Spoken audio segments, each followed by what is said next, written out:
が好きよ好きよ好きよ好きよ好きよ一番好きよ Across the Multiverse, Part 2.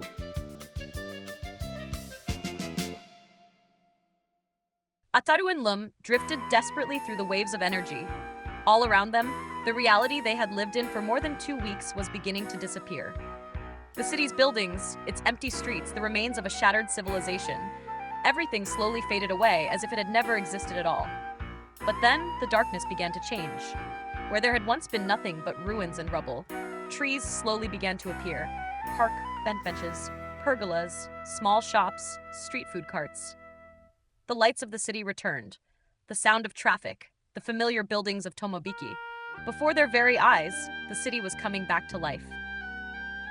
Ataru looked around. For several long seconds, he couldn't say a word. Then he burst into laughter, a laugh of pure relief.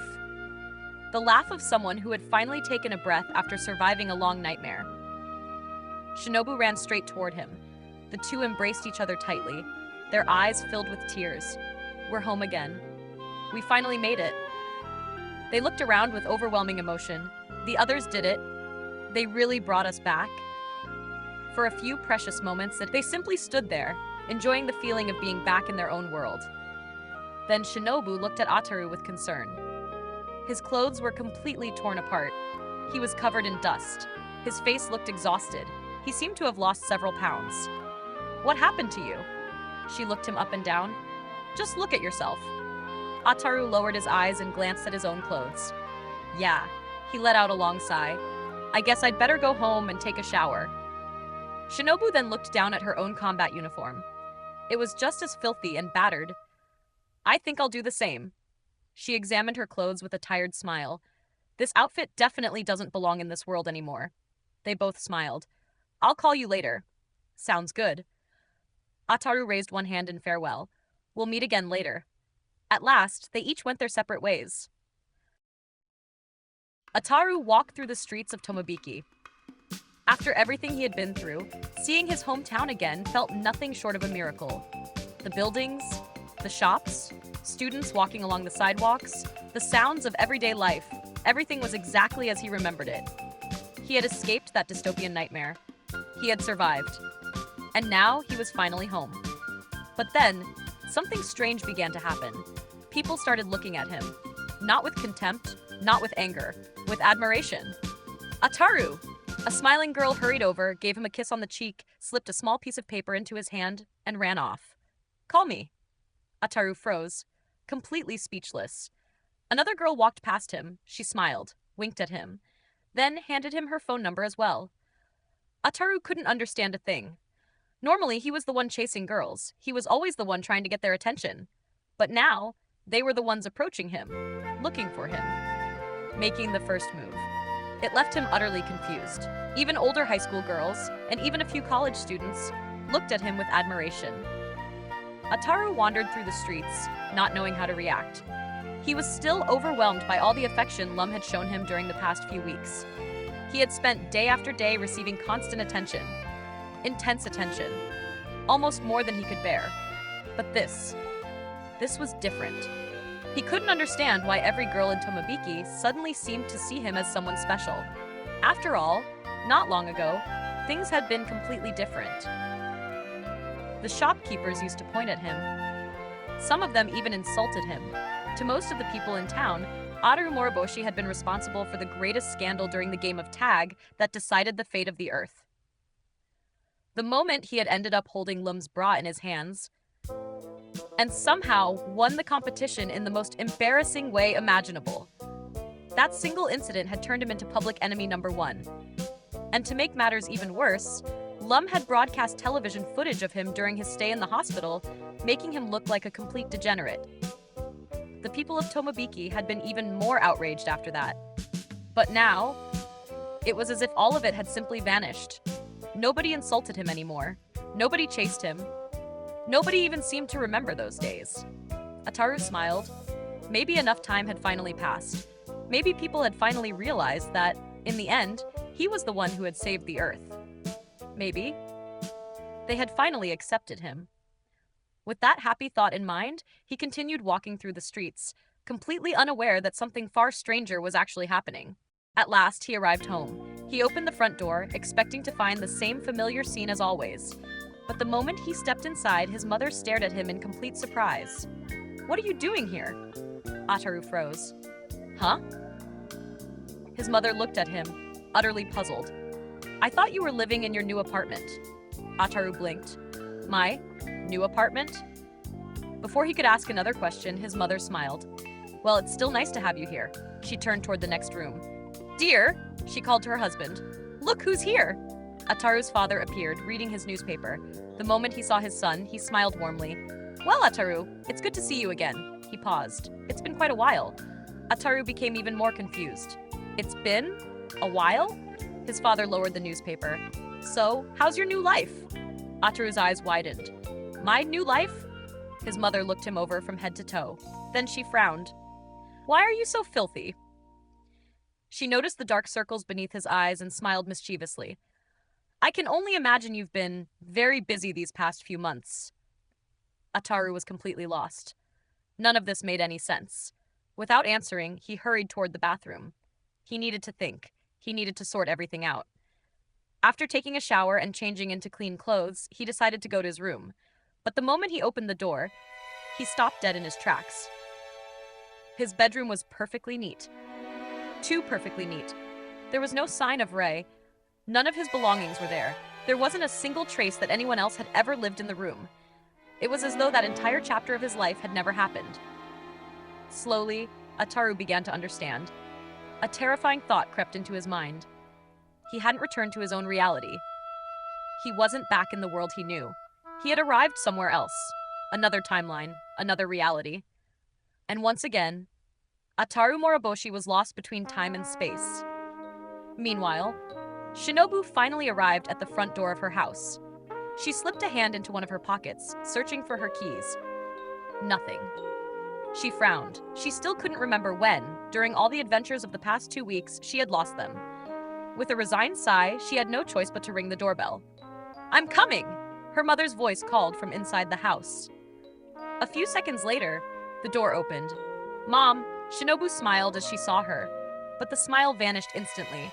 Her mother's eyes opened impossibly wide. Her face turned completely pale, as though she had just seen a ghost. "Shinobu! Mom, what's wrong?" The woman let out a terrified scream and collapsed backward onto the floor, unable to take her eyes off her daughter. "Mom!" Shinobu rushed forward to help her, but stopped cold. Standing right in front of her was another young woman. She looked exactly the same. The same face, the same hair, the same height. The other girl had also rushed forward to help their mother. But when she looked up, she froze. At exactly the same moment, both girls pointed at each other and spoke in perfect unison. "Who the hell are you?" A heavy silence filled the house. Neither of them could make sense of what was happening. A few minutes later, the two Shinobus sat across from one another at the dining table. Their parents were still completely bewildered. Shinobu's mother held a glass of water with trembling hands, trying to process everything that had happened. After taking a deep breath, Shinobu finally began to explain. She told them about the accident, about the jump across realities, about the resistance, and about how she and Ataru had accidentally ended up in this world. The most likely explanation is that I'm another version of Shinobu, but from a different reality. She paused for a moment. And now, I have to find a way back to my own world.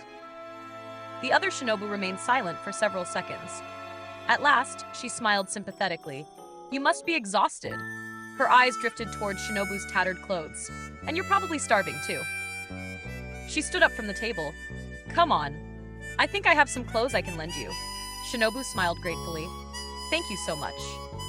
She glanced down at her military uniform. "I've been wearing these same clothes for over 2 weeks." The other Shinobu grimaced. "That's awful." The two girls began walking upstairs together. Almost absent-mindedly, Shinobu said, "After this, I need to call Ataru and let him know that this isn't our reality either." The other Shinobu stopped in her tracks. Her expression changed instantly. She slowly turned around. "What does that pig have to do with you?" Shinobu blinked. "Pig? What do you mean?" Without saying a word, the other shinobu walked over to the television and switched it on. A replay of the historic game of tag appeared on the screen. The footage showed Ataru defeating Lum in the most outrageous way imaginable, snatching away her bra to distract her, then taking advantage of the moment to grab her horns. Shinobu smiled. That part of the story was exactly the same. But then, everything changed. Instead of keeping his promise to marry Shinobu, Ataru accepted the government's offer to become a national hero. As his reward, he was given a luxurious apartment, along with an entire harem of young women who would live with him. The broadcast ended with Ataru happily walking away, leaving behind a completely heartbroken Shinobu. The Shinobu of this reality switched off the television. That was the day I stopped believing in men. She opened the door to her bedroom. Shinobu gasped in surprise. The room looked more like a professional gym than a bedroom. There were weight machines, punching bags, training equipment everywhere, and hanging from one of the punching bags was an enormous photograph of Ataru Moriboshi. The other shinobu blushed with embarrassment. She quickly tore down the picture and stuffed it into a drawer. I trained every single day, trying to forget that idiot. Shinobu remained silent. Then she smiled gently. In my world, everything turned out completely differently. The other shinobu looked at her. Ataru kept his promise. We're still together. We've been through so much these past few months, but he never stopped fighting to come back to me. And now, we're both trying to return to our own reality. The other shinobu smiled sadly. Wow, she lowered her eyes. I'm so jealous. She let out a slow sigh. It sounds like your reality was much kinder than mine. She gazed out the window. Ever since that cursed competition, my life has been nothing but a nightmare. Shinobu thought quietly for a few moments. Then she asked another question. And Lum? The other shinobu frowned. Lum? Who's Lum? The Oni girl. At the alien invader. Oh, the other shinobu remembered immediately. The Oni invader. She shrugged. When she lost the competition, she honored the agreement. She returned to her home planet and never came back to Earth. Shinobu couldn't help smiling. Well, at least something good came out of all that. The other shinobu looked at her curiously. Shinobu sighed. In my reality, Lum lost the competition, but she never left. She gave a resigned smile. Since then, she hasn't done anything except make our lives more complicated. The two young women looked at one another for several long moments, and for the first time since they had met, they both realized neither of them had lived an easy life. What? Ataru couldn't believe what he was seeing. The moment he turned on the television at home, every single channel was talking about him.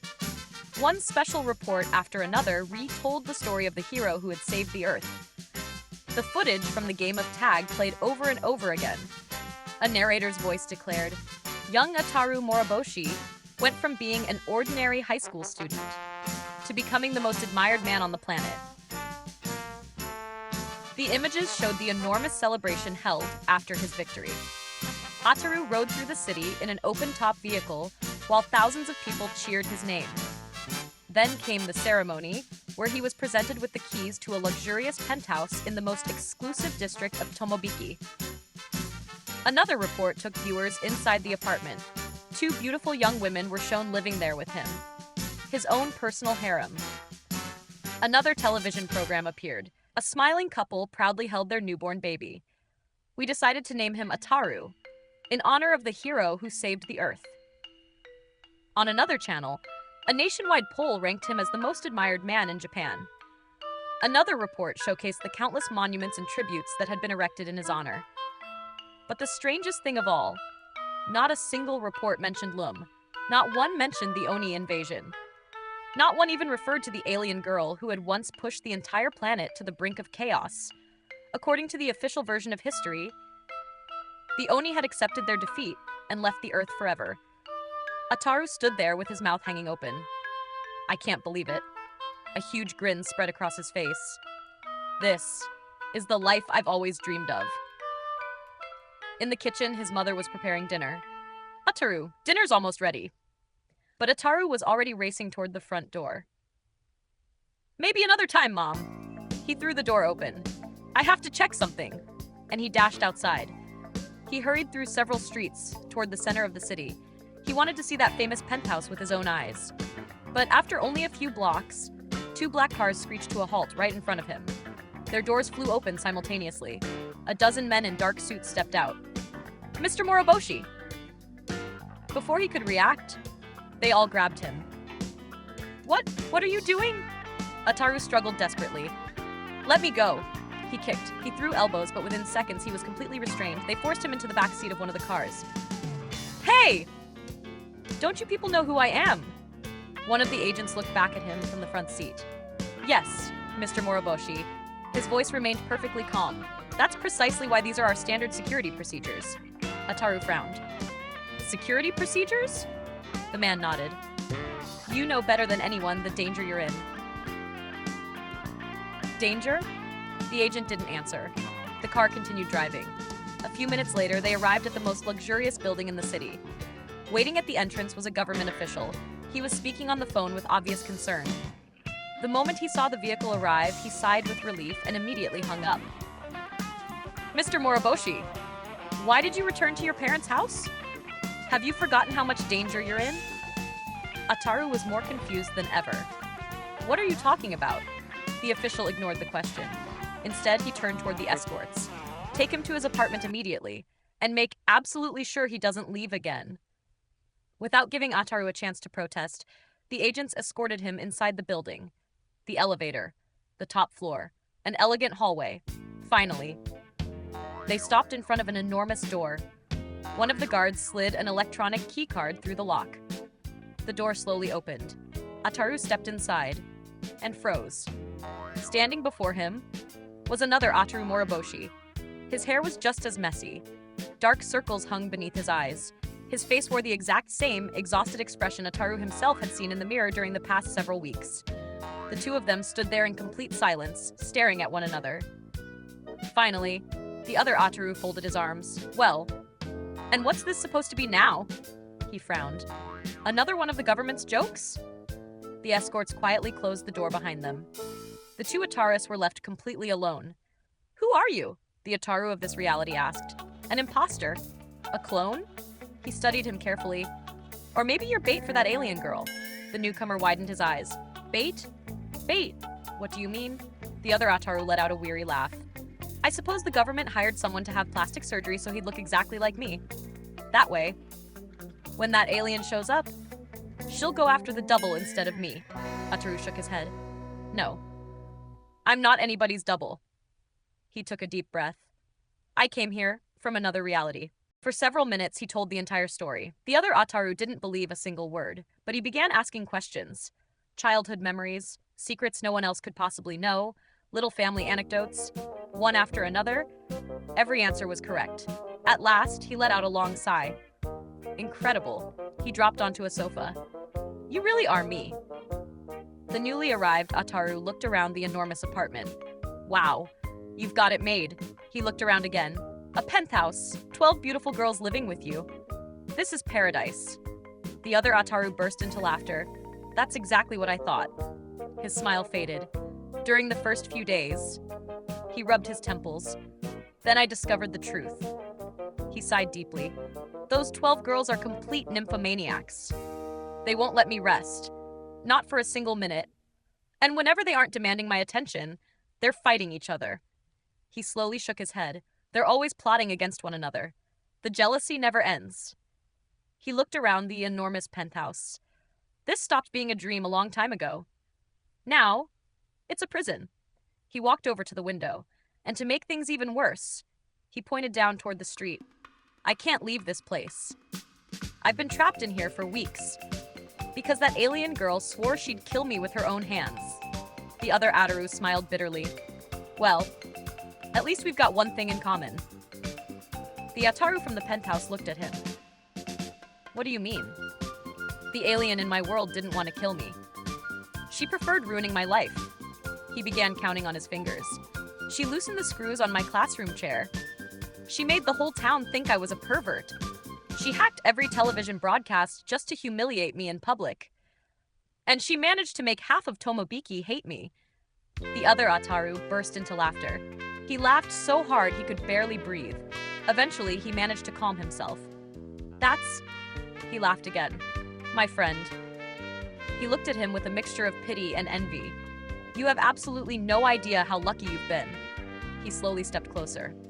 Believe me, that is nothing compared to waking up every single day, knowing an alien woman is hunting you and wants to kill you with her own hands. A little while later, Ataru sat comfortably beside the swimming pool of the enormous penthouse. A piña colada rested in one hand. He couldn't stop looking around. Everything felt like a dream. One after another, the young women who lived there came over to greet him. Hi, I'm Yumi. Nice to meet you. I'm Kaori. My name is Akane. It's a pleasure. I'm Misaki. Welcome. I'm Naomi. Every one of them seemed even more beautiful than the last. They smiled curiously as they looked at the newcomer. He's identical. They look exactly the same. This is unbelievable. Ataru could barely answer. He simply stared at them in complete fascination. His alternate self really did live surrounded by an extraordinary group of beautiful women. It was exactly the fantasy he had always dreamed about. And yet, the other Ataru seemed to be living in a completely different reality. He paid no attention to any of them, while the young women tried to hug him, stroke his hair, or take him by the arm.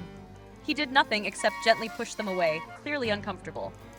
His eyes constantly scanned the room, the windows, the doors, the hallways, as though he expected something terrible to happen at any moment. Ataru watched the scene in confusion. Can someone really live like this? With everything he's ever wanted? Suddenly, a gigantic explosion shattered every window in the penthouse. The deafening blast shook the entire building. The guards reacted instantly. Protect Mr. Moriboshi! Security teams surrounded the young women with massive ballistic shields. The military began evacuating them as alarms echoed throughout the building. The penthouse descended into complete chaos. Shattered glass, smoke, dust, screams. Ataru barely had time to cover his head. From within the cloud of smoke, a silhouette slowly emerged. She floated forward, surrounded by blue, white, and pale azure lightning. It was Lum. But not the Lum he knew. Her face was completely distorted by rage. Her eyes burned with such profound hatred that they were terrifying to behold. The other Ataru collapsed to his knees. He began crawling backward across the floor. Wait, please. Don't kill me. Lum slowly descended without taking her eyes off him. A massive sphere of electricity began gathering in the palm of her hand. Kill you? Her voice was cold. No. A smile filled with contempt spread across her face. That would be far too merciful. For someone like you. The lightning surrounding her grew even more violent. I'm going to make you suffer. Very slowly. And I'm going to enjoy every single second of it. The other Ataru continued backing away in desperation. But it was only a competition. He pointed at her with trembling hands. It was just a game. You people have hundreds of worlds. What does it matter if you lose one of them? Lum stopped advancing. She blinked in confusion. The sphere of electricity in her hand weakened slightly. What? She frowned. What the hell are you talking about? Silence filled the room. Lum slowly lowered her hand. For just a moment, the hatred on her face gave way to utter bewilderment. Competition? The other Ataru looked just as confused. What? You didn't come here because of that? Lum stared at him as though he had completely lost his mind. Of course not. She clenched her fists. Lightning immediately began crackling around her once more. You and I didn't even meet. Until long after all of that was over. Her voice began trembling with a mixture of rage and heartbreak. While the whole world was celebrating the end of the invasion, we fell in love in secret. Ataru, the visitor from another reality, slowly widened his eyes. Lum continued. Every single day. You swore that I was the only woman in your life. Tears began streaming down her cheeks. You promised that we'd get married. Electricity surged wildly through the room again, and then, one day, you simply disappeared. She pointed furiously at the Ataru of this reality. You left me waiting. Like a complete fool. The other Ataru lowered his head. He couldn't say a single word. Lum was breathing heavily. Months of grief and heartbreak were pouring out all at once. I searched the entire city for you. I went to your apartment. I asked about you over and over again. Her voice finally broke. And then I discovered that you were living here. She slowly turned toward the young women watching from the hallway behind the soldiers, surrounded by other women. The lightning exploded with renewed fury, while I kept believing every promise you ever made to me. The other Ataru closed his eyes in shame. The newly arrived Ataru felt a chill run down his spine. Now, he finally understood everything. That Lum hadn't come because of an invasion. She hadn't come because of some ancient competition. She had come because the Ataru of this world had broken her heart. And knowing what Ataru Moriboshi was like, for the first time in his life, he couldn't bring himself to blame her for being so furious. Meanwhile, our Shinobu and her counterpart from this reality arrived at the old park in Tomobiki. Resting quietly at the center of the park was the antimatter device. It sat there completely motionless. It looked like nothing more than an abandoned metal box. The newly arrived Shinobu stepped closer and gently placed one hand on it. "This is the reason I'm here." The other Shinobu looked at it curiously. Wow. What an unbelievable story. At that very moment, a voice echoed from somewhere in the distance. "Shinobu." Both girls looked up. Ataru was sprinting across the park as fast as he could. Several government agents were chasing after him, and floating high above them all was Lum. Her lightning illuminated the entire sky. Each bolt exploded only inches behind Ataru's feet. "Shinobu." Ataru pointed desperately toward the antimatter device. "Press something. Anything." Without wasting a second, Shinobu began pressing every control she could find, one button after another, but nothing happened. The machine remained completely lifeless. "It's not working," she shouted in desperation. Ataru kept running. Another bolt of lightning crashed into the ground behind him. The explosion sent a massive cloud of dirt into the air. At last, he reached Shinobu. He grabbed her by the hand. "Run!" Together, they raced around the antimatter device while Lum slowly descended toward them. The energy gathering around her continued growing stronger and stronger. Then, one of her lightning bolts struck the antimatter device directly. For a brief instant, nothing happened. Then, in the very next second, the machine control panels lit up. An intense radiance surrounded Ataru and Shinobu. "It worked!" Ataru shouted. The light became brighter and brighter. Then, in the blink of an eye, both of them vanished. Only the wind remained. The entire park fell silent. The soldiers stopped in their tracks, completely bewildered. They had been chasing two people who had simply disappeared before their eyes. Just then, the Ataru of this reality arrived at the park. The moment he saw the other Shinobu, he froze. She looked back at him. It had been a very long time since the two of them had faced each other. Ataru took a deep breath. "Shinobu." She folded her arms. "What do you want, you jerk?" Ataru lowered his head. "I just wanted to tell you." He paused. "I'm sorry." The young woman remained silent. "Everything that happened between us was my fault." He slowly raised his eyes. "I should never have made you suffer like that." The Shinobu of this reality stood there in complete disbelief. She had never expected to hear those words. For the first time in a very long time, she didn't know what to say. High above them, Lum silently watched the scene unfold. Her expression slowly began to change. The rage faded from her eyes. She realized that those two young people were also victims of their own choices. That both of them had carried wounds for far too long. Wounds that had never truly healed. At that exact moment, a gigantic pink flying saucer descended over the park. The wind whipped through the trees. Its lower hatch slowly opened. A young woman with long pink hair stepped out, dressed in a tight one-piece pink suit. It was Ran. She looked around at everyone present and smiled with complete calm. "Well, what a commotion."